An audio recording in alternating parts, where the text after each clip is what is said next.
ചുവപ്പ് രാശി നോവൽ തുടർച്ച അധ്യായം 2. കാപ്പി കുടിച്ചിട്ട് ചന്തു റോഡിലിറങ്ങി. അന്ന് ചന്ത ദിവസമായിരുന്നു. പാലമുട്ടിൽ നല്ല തിരക്ക്. കിഴക്കൻ മലയിലേക്കുള്ള സാധനങ്ങളൊക്കെ അവിടെ നിന്നാണ് ആൾക്കാർ വാങ്ങിക്കൊണ്ടു പോകുന്നത്. ചന്തയിലെ കോലാഹലങ്ങൾ കേട്ടുകൊണ്ട് ചന്തു ഒരു കലുങ്കിലിരുന്നു. 6 വർഷത്തിനു ശേഷം ആദ്യമായാണ് ഇത്തരം ഒരു അന്തരീക്ഷം കാണുന്നത്. ആഹാ, ഇവിടെ ഇരുന്ന് സ്വപ്നം കാണുകയാ. ശബ്ദം കേട്ട് അയാൾ തിരിഞ്ഞു നോക്കി. കയ്യിൽ ചെറിയൊരു കുട്ടയുമായി സീത. നീ എവിടെ പോവുക? ചന്തയിൽ ഇത്തിരി മീൻ മേടിക്കാൻ. തലേന്ന് കണ്ടതിനേക്കാൾ സുന്ദരിയായിരുന്നു അവളെന്ന് അയാൾക്ക് തോന്നി. ഭൈരവൻ പിന്നെ വന്നോടി? ഇല്ല. നീ പോയിക്കോ. വരുന്നോ? എവിടെ? വീട്ടിലേക്ക്. കപ്പ ഒഴുങ്ങിത്തരാം. സൽക്കാരമൊക്കെ നിന്റെ മറ്റവന് ശൃംഗരിക്കാൻ വന്നിരിക്കുന്നു. പോകാൻ നോക്കടി. സീതയുടെ കണ്ണുകൾ നിറഞ്ഞു. ചന്തു നീട്ടിത്തുപ്പി. ആൾക്കാർ അവജ്ഞയോടെ സീതയെ നോക്കി. അവൾ ചന്തയിലേക്ക് പോകാതെ തിരികെ ഓടിക്കളഞ്ഞു. 10 മണിയായതോടെ ചന്തയിലെ തിരക്ക് വീണ്ടും വർദ്ധിച്ചു. മത്സ്യവും പച്ചക്കറികളുമായി ലോറികളെത്തി. ചന്തു വെറുതെ ചന്തയ്ക്കുള്ളിലൂടെ നടന്നു. പെടുന്നനെയാണ് ജീപ്പ് ഇരമ്പിപ്പാഞ്ഞെത്തിയത്. കൂട്ടിയിട്ടിരുന്ന മരിച്ചീനിയും അത് തൂക്കിക്കൊടുക്കുന്ന ത്രാസുമൊക്കെ ഇടിച്ചു തെറിപ്പിച്ചു. ആൾക്കാർ നിലവിളിയോടെ ഓടിമാറി. ചന്തു തലതിരിച്ചു. ജീപ്പിൽ നിന്നും 2 പേര് ചാടിയിറങ്ങി. അയ്യോ, റോബിനും റെനിക്കുഞ്ഞും, ആരോ പറയുന്നത് കേട്ടു.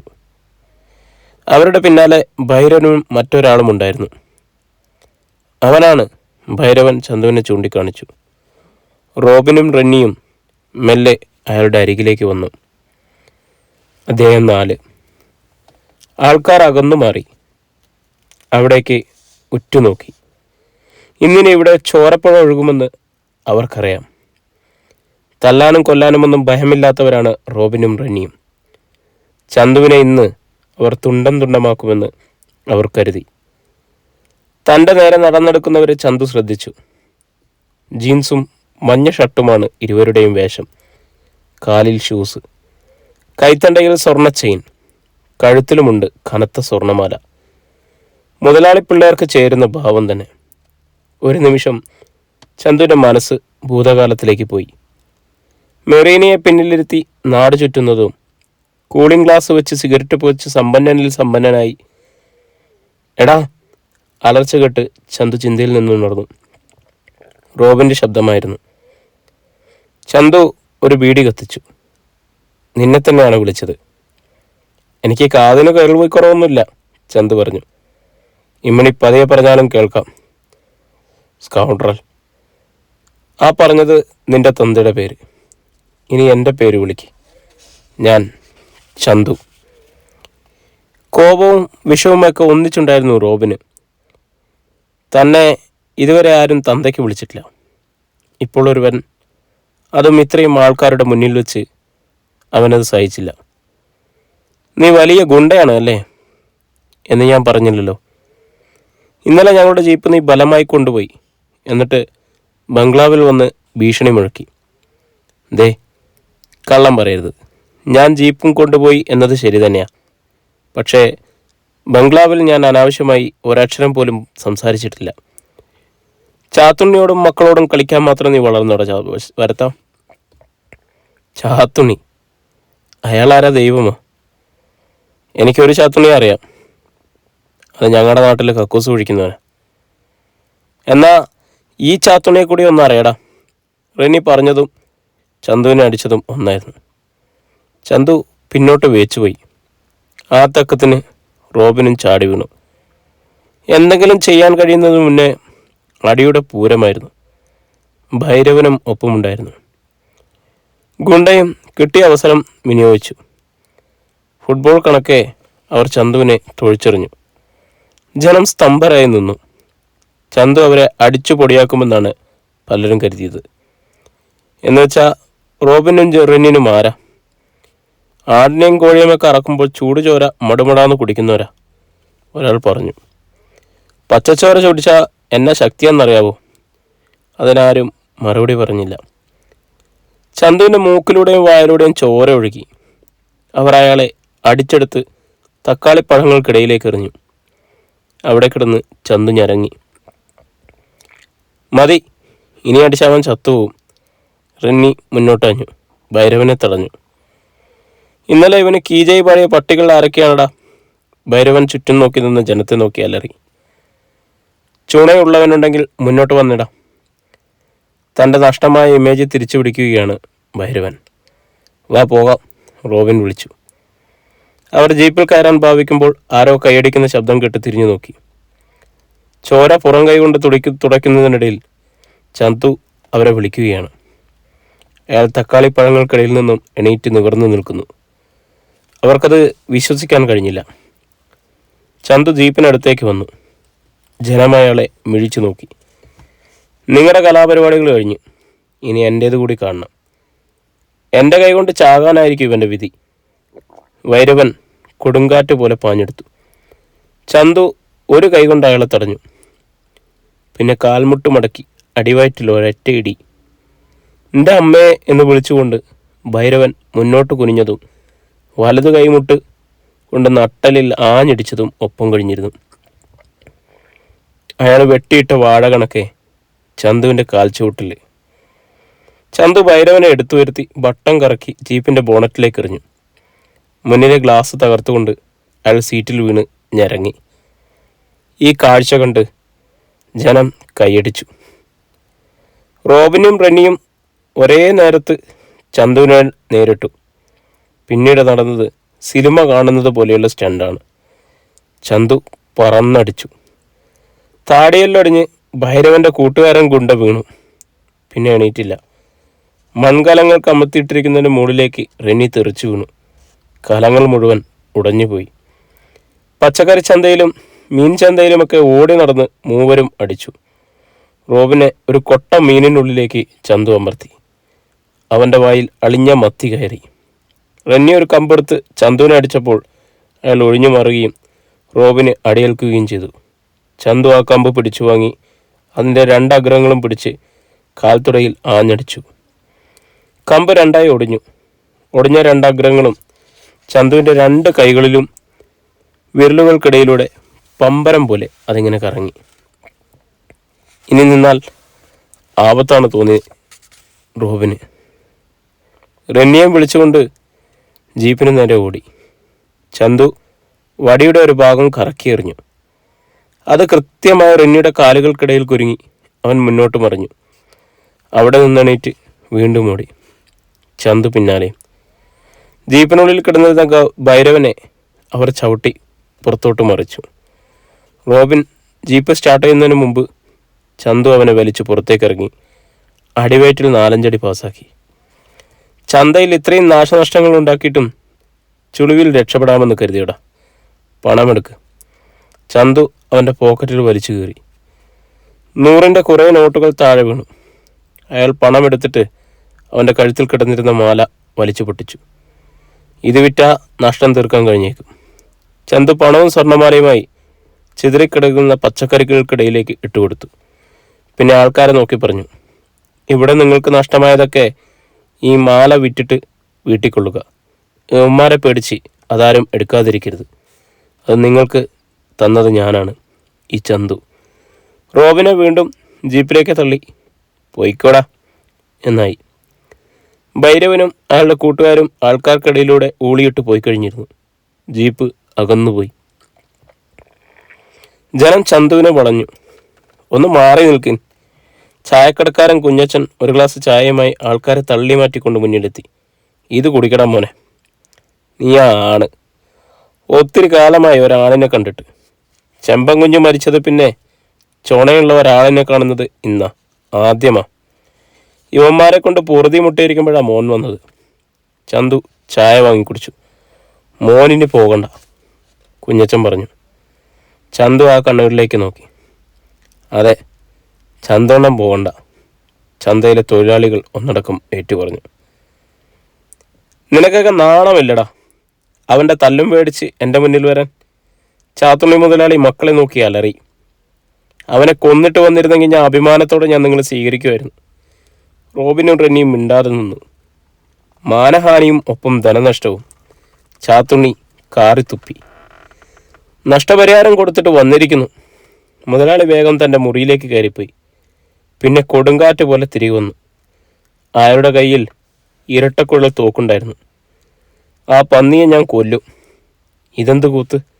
സൂസൻ അവിടേക്ക് വന്നു. നിങ്ങളെന്ത് ഭ്രാന്ത് കാണിക്കാനുള്ള പുറപ്പാടത്? നമ്മുടെ മക്കളെ ഒരുത്തൻ തല്ലിച്ചതച്ചിട്ട് ഞാനത് കണ്ടില്ലെന്നും കേട്ടു നടക്കണമെന്നാണോ നീ പറയുന്നത്? അപ്പോഴാണ് സൂസന്നെ ചോര ഒലിപ്പിച്ച് നിൽക്കുന്ന മക്കളെ ശ്രദ്ധിച്ചത്. ഏതു മഹാഭാവിയാണടാ ഈ ദ്രോഹം ചെയ്തത്? അവർ മക്കളെ കെട്ടിപ്പിടിച്ചു. ഇന്നലത്തെ ആ പന്ന റാസ്കൽ. ചാത്തുണ്ണി പല്ല് കടിച്ചു. അവൻ്റെ തലയിൽ ഇടുത്തി വീഴും. ചാത്തുണ്ണി ചെന്ന് ജീപ്പിൽ കയറി. തോക്ക് സീറ്റിൽ ചാരി വെച്ച്.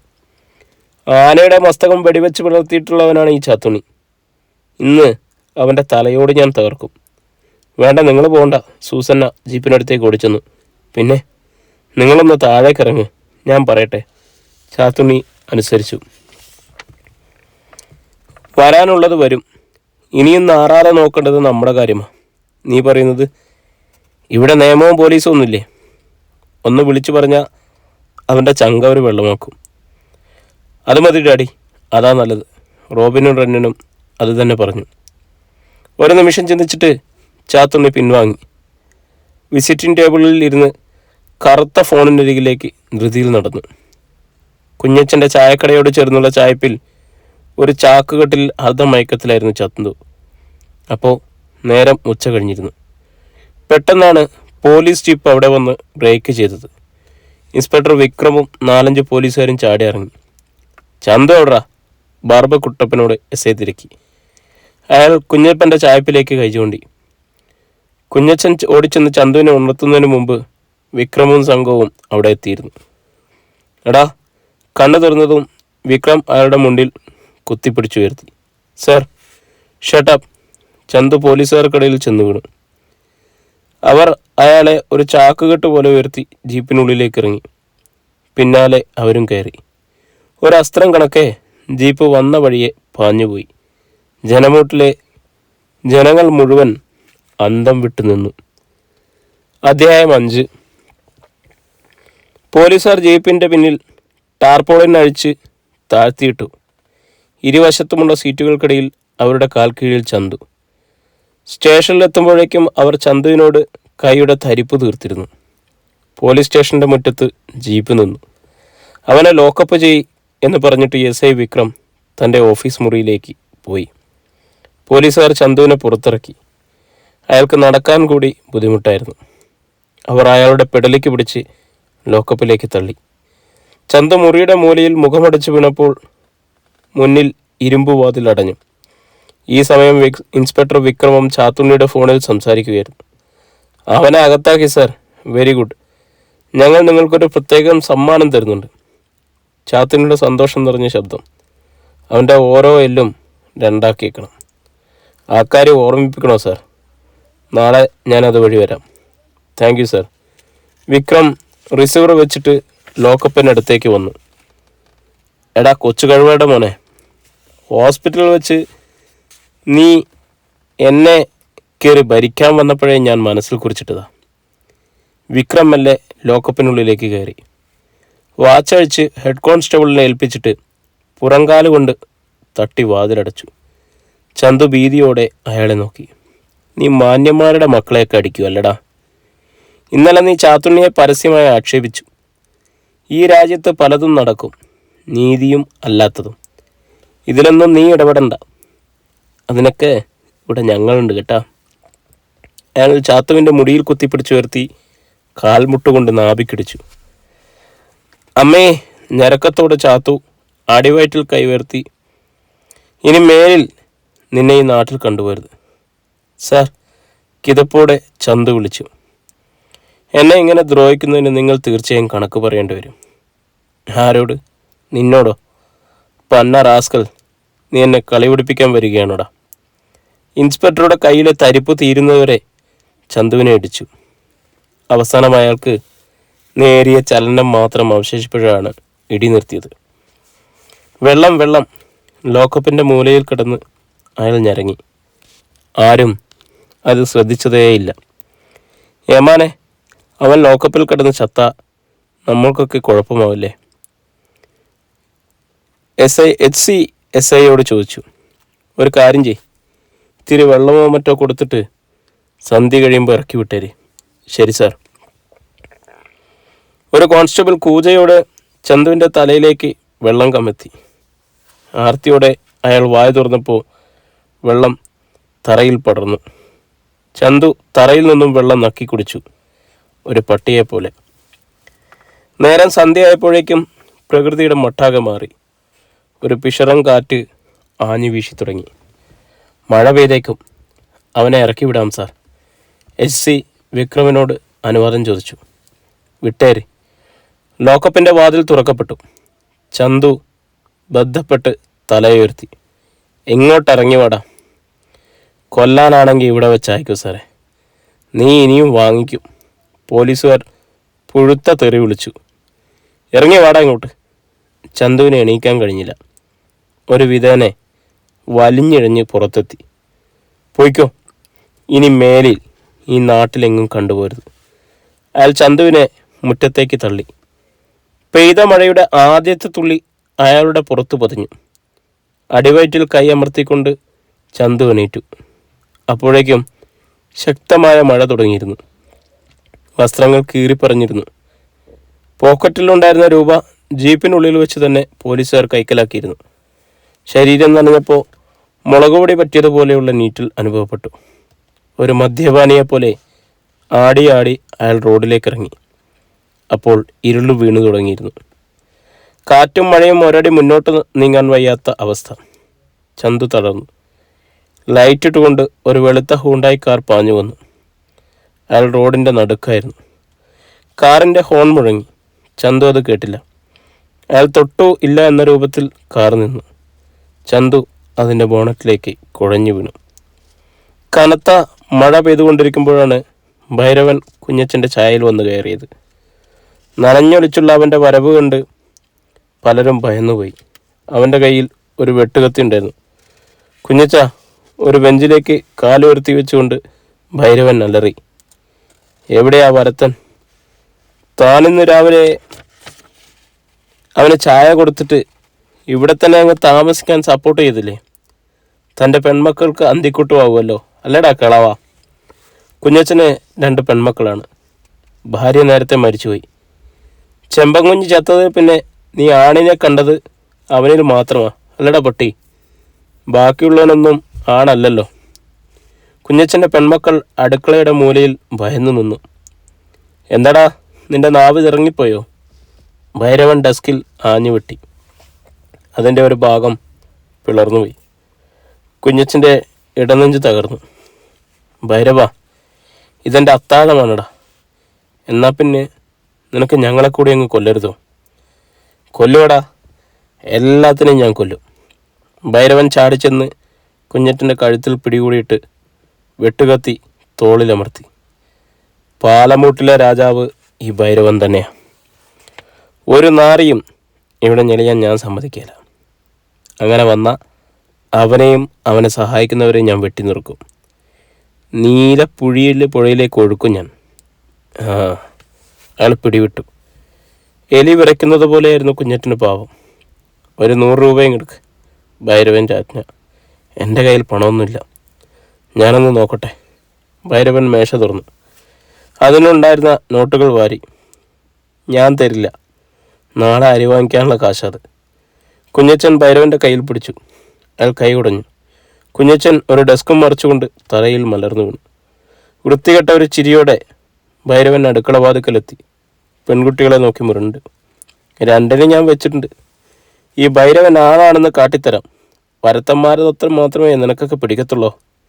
അയാൾ തിരികെ വന്ന് കുഞ്ഞച്ചനൊരു ചവിട്ടുകൂടി കൊടുത്തിട്ട് പുറത്തേക്ക് പോയി. അതുവരെ കടയിലുണ്ടായിരുന്ന മറ്റാരും ഒരക്ഷരം ഊരിയാടിയില്ല. അവൻ്റെ ഒടുക്കത്തെ പോക്ക. നെഞ്ചത്ത് കൈവച്ചുകൊണ്ട് കുഞ്ഞച്ചൻ ഹൃദയം നൊന്ത് വിലപിച്ചു. അന്ന് രാത്രിയിൽ കുടിച്ച ലുക്കില്ലാതെ ഭൈരവൻ സീതയെ തേടി ചെന്നു. വഴിനീളെ തെറി വിളിച്ചുകൊണ്ട് ചെന്നതിനാൽ സീത നേരത്തെ തന്നെ പിൻവാതിൽ തുറന്ന് പുറത്തേക്കോടി. പുരയിടത്തുള്ള ഒരു പ്ലാവിൻ്റെ നിഴലിൽ അവൾ നിന്നു. വീടിനുള്ളിൽ അയാൾ എന്തൊക്കെയോ തല്ലി ഉടയ്ക്കുന്ന ശബ്ദം കേൾക്കാമായിരുന്നു. ചന്തു മെല്ലെ കണ്ണുകൾ തുറന്നു. ഒന്നും വ്യക്തമായില്ല. കണ്ണുകൾക്ക് മുന്നിൽ വെളുത്ത പാട പോലെ, ചുറ്റും മഞ്ഞു വ്യാപിച്ചതുപോലെ. ചന്തു കൈവിരൽ കൊണ്ട് കണ്ണു തുറന്നു. ഇപ്പോഴെല്ലാം വ്യക്തം. മുകളിൽ വേഗത കുറഞ്ഞു കറങ്ങുന്ന ഫാനിൽ ആദ്യമായി കണ്ണുകൾ തിറഞ്ഞു. പിന്നെ ആ മുറിയുടെ ഓരോ ഭാഗത്തും കണ്ണുകൾ ഇഴഞ്ഞു. അതൊരു ഹോസ്പിറ്റൽ റൂമാണെന്ന് മനസ്സിലാക്കുവാൻ അയാൾക്ക് അധിക സമയം വേണ്ടി വന്നില്ല. കിടക്കയുടെ സമീപത്ത് തന്നെ ട്രിപ്പ് സ്റ്റാൻഡ്, അതിൽ തൂങ്ങിക്കിടക്കിരിക്കുന്ന ഒഴിഞ്ഞ കുപ്പിയും. തൻ്റെ ശരീരത്ത് അങ്ങിങ്ങ് ബാൻഡേജുകൾ ഉണ്ടെന്ന് ചന്തു പറഞ്ഞു. ആരാണ് തന്നെ ഇവിടെ എത്തിച്ചത്? പുറത്തേക്കുള്ള വാതിൽ അടഞ്ഞു കിടക്കുന്നു. ചന്തു ഓർക്കാൻ ശ്രമിച്ചു. താനേതോ കാറിൻ്റെ മുന്നിൽ ബോധം വെട്ടുവീണ ചില നിമിഷങ്ങൾ ഓർമ്മയിലേക്കെത്തി. അവരായിരിക്കുമോ തന്നെ ഇവിടെ എത്തിച്ചത്? വാതിൽ തുറക്കുന്ന ശബ്ദം.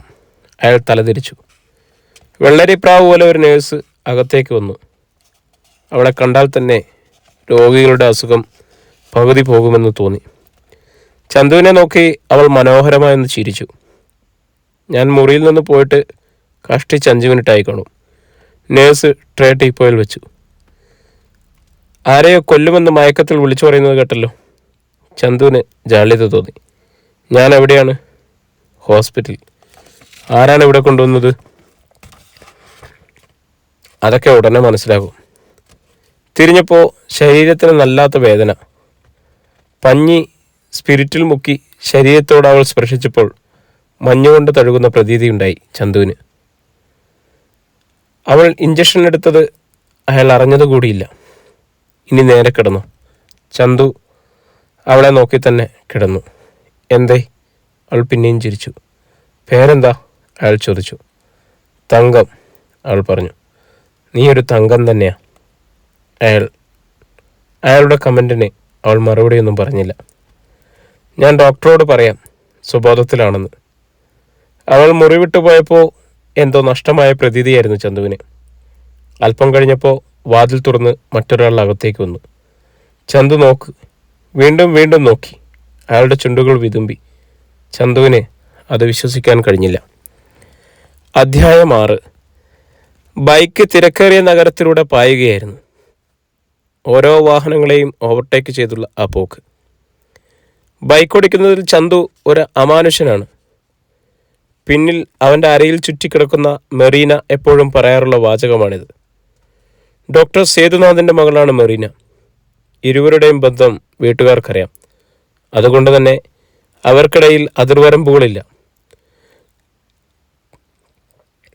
പാർക്കിലും ബീച്ചിലുമൊക്കെ ഇരുവരും നിത്യേന ചുറ്റിയടിക്കും. മെറീനയ്ക്ക് മെഡിസിന് അഡ്മിഷൻ കിട്ടിയ സമയം. എന്നാലും ദിവസവും ഇരുവരും തമ്മിൽ കാണും. ഒരു ദിവസം പോലും ചന്തുവിൻ്റെ ബൈക്കിൽ കയറിയില്ലെങ്കിൽ ആകെ ഒരു മൂഡ് ഓഫാണ് മെറീനയ്ക്ക്. വാഹനങ്ങളെ ഓവർടേക്ക് ചെയ്യുവാൻ അവനെ പ്രേരിപ്പിക്കുന്നതും അവൾ തന്നെ. ചന്തു പതിഞ്ഞതെങ്കിലും ആ ശബ്ദം അയാൾ കേട്ടു. ഭൂതകാലത്തിൻ്റെ അടിത്തട്ടിൽ എവിടെയോ ആയിരുന്നു ചന്തു. ഞെട്ടിയുണർന്നു. താൻ ബൈക്കിലല്ല, ആശുപത്രി കിടക്കയിലാണ്. കിടക്കയുടെ അരികിൽ അവൾ നിൽക്കുന്നു. മെറീന, ഡോക്ടർ മെറീന. ചന്തു അവളെ നോക്കി. 6 വർഷങ്ങൾ അവളിൽ കാര്യമായ മാറ്റങ്ങളൊന്നും ഉണ്ടാക്കിയിട്ടില്ലെന്ന് കണ്ടു. ചന്തു, അവൾ വീണ്ടും വിളിച്ചു. മെറീനെ. അയാളുടെ ചുണ്ടുകൾ മന്ത്രിച്ചു. അനന്തതയിൽ എവിടെയോ നിന്ന് ഒഴുകി വരുന്ന ശബ്ദം പോലെ അവൾക്ക് തോന്നി. എന്തേ? കൊച്ചുകുട്ടിയെപ്പോലെ അവൾ വിളികെട്ടു. ഞാൻ എങ്ങനെ ഇവിടെ എത്തി? എൻ്റെ കാറിൻ്റെ ബോണറ്റിലാണ് ചന്തു ബോധമറ്റ് വീണത്. ചന്തുവിനൊരു നടുക്കം. പെടുന്നനെ അയാൾ യാഥാർത്ഥ്യത്തിലേക്ക് മടങ്ങി വരികയാണ്. മെറീന ഇന്ന് തൻ്റെ ആരുമല്ല. തൻ്റെ അനുജൻ്റെ, തൻ്റെ ശത്രുവായ സഹോദരൻ്റെ ഭാര്യയാണ്. തൻ്റെ ശത്രുക്കളായ ഡാഡിയുടെയും മമ്മിയുടെയും മരുമകളാണ്. ആ സത്യം ചന്തുവിനെ ഉലച്ചു. ചെയ്തു തന്ന ഉപകാരങ്ങൾക്ക് നന്ദി. എനിക്കുടനെ പോകണം. ചന്തു ചാടി എണീറ്റു. ശരീരത്തിലെ വേദനകളൊന്നും അയാൾ കണക്കാക്കില്ല. ചന്തു, അമ്പരപ്പോടെ മെറീന വിളിച്ചു. എന്നോടും നിങ്ങൾക്ക് ശത്രുതയാണോ? അവൾ കരഞ്ഞുപോയി. ശത്രുവിൻ്റെ ഭാര്യയെ മിത്രമായി കരുതുന്നതിലും ഭേദം അതുതന്നെയാണ്. അയാൾ വെറുപ്പോടെ മുഖം തിരിച്ചു. എല്ലാവരും ചേർന്ന് എന്നെ കൊല്ലുകയാണെന്ന് ഞാൻ എങ്ങനെ അറിയും? അങ്ങനെയെങ്കിൽ ചന്തുവിനെ ഇവിടെ കൊണ്ടുവന്ന് ഈ മുറിവുകളൊക്കെ ബാൻഡേജ് ചെയ്യേണ്ട ആവശ്യമുണ്ടായിരുന്നോ? Bloody cheating. അവളെ തുറച്ചു നോക്കിക്കൊണ്ട് അയാൾ പറഞ്ഞു. എൻ്റെ ചന്തു തന്നെയാണിത് പറയുന്നത്. നിനക്ക് ഇങ്ങനെ പറയാൻ എന്താ അവകാശം? എന്തായാലും ഞാൻ മരിച്ചില്ലല്ലോ. Thank you. ചന്തു ഇറങ്ങി നടന്നു. ഇടവഴിയിൽ വെച്ച് നേഴ്സ് തങ്കം എതിരെ വരുന്നത് കണ്ടു. എവിടേക്കാ? വെറുതെ. ഒരു ചിരിച്ചിരിക്കുവാൻ ചന്തുവിന് പണിപ്പെടേണ്ടി വന്നു. ഡോക്ടർ മെറീന വാതിക്കൽ വന്നുവെന്ന് നോക്കി നിന്നു. നടന്നു മറിയുന്ന ചന്തു അവൾക്ക് തല കറങ്ങുന്നത് പോലെ. ഒരാഴ്ച കഴിഞ്ഞു. ഒരു രാത്രി സബ് ഇൻസ്പെക്ടർ വിക്രം ജീപ്പിൽ ഒറ്റയ്ക്ക് പോവുകയായിരുന്നു വീട്ടിലേക്ക്. ജീപ്പ് പ്രധാന പാത വിട്ട് ചെമ്മൺ നിരത്തിലേക്ക് കയറി. ഇനി 4 കിലോമീറ്റർ കൂടി പോകണം. അധികം ആൾപ്പാർപ്പില്ലാത്ത ഭാഗം. ഒരു വളവ് തിരിഞ്ഞപ്പോൾ പെട്ടെന്ന് അയാൾ ബ്രേക്കിൽ കാലമർത്തി. റോഡിൽ നിറയെ കല്ലുകൾ നീക്കിയിട്ട് മാർഗതടസ്സമുണ്ടാക്കിയിരിക്കുന്നു. അതിൽ ഒരു കല്ലിൻ്റെ മുകളിൽ അലക്ഷ്യമായിരുന്ന് ഒരു മനുഷ്യൻ വീടി വലിക്കുന്നു. ഇൻസ്പെക്ടർ അല്പമൊന്ന് അമ്പരിക്കാതിരുന്നില്ല. കൈരിയും ഷർട്ടുമാണ് അയാളുടെ വേഷം. വിക്രം പലതവണ ഹോണടിച്ചിട്ടും അയാൾക്ക് യാതൊരു കുലുക്കവുമില്ല. അയാൾ എൻജിൻ ഓഫ് ചെയ്തു. എടുത്തു മാറ്റടാ കല്ല്, ഒരു പുഴുത്ത തെറിയുടെ അകമ്പടയോടെ വിളിച്ചലറി. അത് കേട്ടിട്ടും അയാൾ അനങ്ങിയില്ല. ഹെഡ്ലൈറ്റ് ഓഫ് ചെയ്യാതെ കോപത്തോടെ വിക്രം ചാടിയിറങ്ങി. പൊതുനിരത്തിൽ തെമ്മാടിത്തരം കാണിക്കുന്നോടാ റാസ്കൽ, ചോദിച്ചതും ഒറ്റ തൊഴിയി. എന്നാൽ ആ മനുഷ്യൻ കൈകൊണ്ട് കാലിൽ തട്ടി. ഇൻസ്പെക്ടർ നടുവും തല്ലി റോഡിൽ വീണു. ഉടനെ ആ മനുഷ്യൻ എണീറ്റു. കണ്ണുകളിൽ കത്തുന്ന പുക. തറയിൽ നിന്ന് എഴുന്നേൽക്കുമ്പോൾ അമ്പരപ്പോടെ വിക്രം ആളിനെ കണ്ടു. ചന്തു. ബീഡിക്കുറ്റി തുപ്പിക്കളഞ്ഞിട്ട് ചന്തു അയാളെ പൊടിച്ചു വരുത്തി. അതേ വേഗത്തിൽ തന്നെ തറയിലേക്ക് ചവിട്ടിയമർത്തി. നീ ലോക്കപ്പിൽ വെച്ച് എന്നെ എന്തൊക്കെയാണടാ ചെയ്തത്? എടാ, നീ ആരോടാണ് കളിക്കുന്നതെന്ന് അറിയാമോ?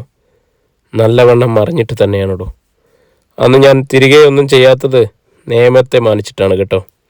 ചന്തു പിന്നെയും വിക്രമിനടിച്ചു. അയാൾക്ക് തിരികെ ഒന്നും ചെയ്യാൻ കൂടി കഴിഞ്ഞില്ല. ഇനി എന്നെ തല്ലരുത്. വിക്രമിൻ്റെ ദയനീയമായ ശബ്ദം. ഞാൻ ചത്തുപോകും. ചന്തു ഇടി നിർത്തി. നീയൊക്കെ ചാകുന്നത് തന്നെയാണ് നല്ലത്. ചന്തു വിക്രമിനെ എടുത്ത് ജീപ്പിലേക്ക് എറിഞ്ഞു.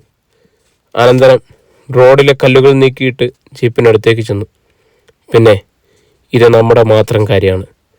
ഞാൻ ആരോടും പറയില്ല. നമ്മൾ രണ്ടുപേരും മാത്രമേ അറിഞ്ഞിട്ടുള്ളൂ. ഞാൻ വീണ്ടും പാലമൂട്ടിലേക്ക് തന്നെ പോകും. വെറുതെ ഇനി എൻ്റെ മേൽ കുതിര കയറുവാൻ വന്നേക്കരുത്. അയാൾ മറ്റൊരു വീട് എത്തിച്ചു. അഥവാ ഇനി എന്നെ ദ്രോഹിക്കാൻ ശ്രമിച്ചാൽ പിന്നെ നിങ്ങൾ ഭാര്യയും മക്കളെയും കണ്ടു മരിക്കില്ല. അന്ന് കൂട്ടിലുണ്ടായിരുന്ന പോലീസുകാർക്ക് കൊടുക്കാനുള്ളത് ഞാൻ രഹസ്യമായി കൊടുത്തിട്ടുണ്ട്. അപ്പോൾ വിക്രം ഓർത്തു.